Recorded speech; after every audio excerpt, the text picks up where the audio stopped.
দেশের আইন শৃঙ্খলা পরিস্থিতি চ্যালেঞ্জিং হলেও নির্বাচন আয়োজন করা সম্ভব, এ মন্তব্য করেছেন প্রধান নির্বাচন কমিশনার এএমএম নাসির উদ্দিন। ১৩ জুলাই রোববার বিবিসি বাংলাকে দেওয়া এক সাক্ষাৎকারে এ কথা বলেন সিইসি। বাংলাদেশের জাতীয় নির্বাচন ঠিক কবে হবে সে প্রশ্ন এখনও অমীমাংসিত। এ নিয়ে দেশের রাজনীতির মাঠে বিরাজ করছে সন্দেহ সংশয়। এ প্রেক্ষাপটে নির্বাচনের তারিখ প্রসঙ্গে সিইসি বলেন, আপনি যেমন জানেন আমিও জানি, হয় ফেব্রুয়ারি মানে রমজান মাসের আগে অথবা এপ্রিলে নির্বাচন। যেটা সব সময় প্রধান উপদেষ্টা বলে আসছেন সেটাই জানি, সেটা দেশবাসী জানে প্রধান উপদেষ্টার বক্তব্য থেকে। সম্প্রতি অন্তর্বর্তী সরকারের প্রধান উপদেষ্টা অধ্যাপক মুহাম্মদ ইউনূসের সঙ্গে সৌজন্য সাক্ষাৎ করেছেন প্রধান নির্বাচন কমিশনার। প্রধান উপদেষ্টার কার্যালয়ের এক সূত্র জানায়, দুজনের মধ্যে একান্ত বৈঠক হয়েছে।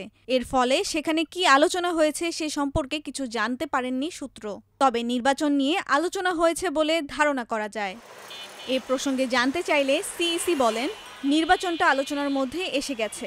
উনি শুধু জানতে চেয়েছেন আমাদের প্রস্তুতির অবস্থা কি, আমরা কতদূর এগিয়েছি। আমাদের প্রস্তুতি সম্পর্কে একটা ব্রিফ প্রধান উপদেষ্টাকে দিয়েছি, কারণ এটা ছিল মূলত সৌজন্য সাক্ষাৎকার। নির্বাচন কমিশন কি ফেব্রুয়ারিতে নির্বাচনের জন্য প্রস্তুত? এ প্রশ্নের জবাবে সিইসি বলেন, সম্পূর্ণ প্রস্তুত। উনারা যে তারিখে পোলিং ডেট চান, যেদিন ভোট হয় সেদিন যাতে একটা free, fair and credible election জাতিকে উপহার দিতে পারি, সেই লক্ষ্যেই আমরা প্রস্তুতিটা নিচ্ছি।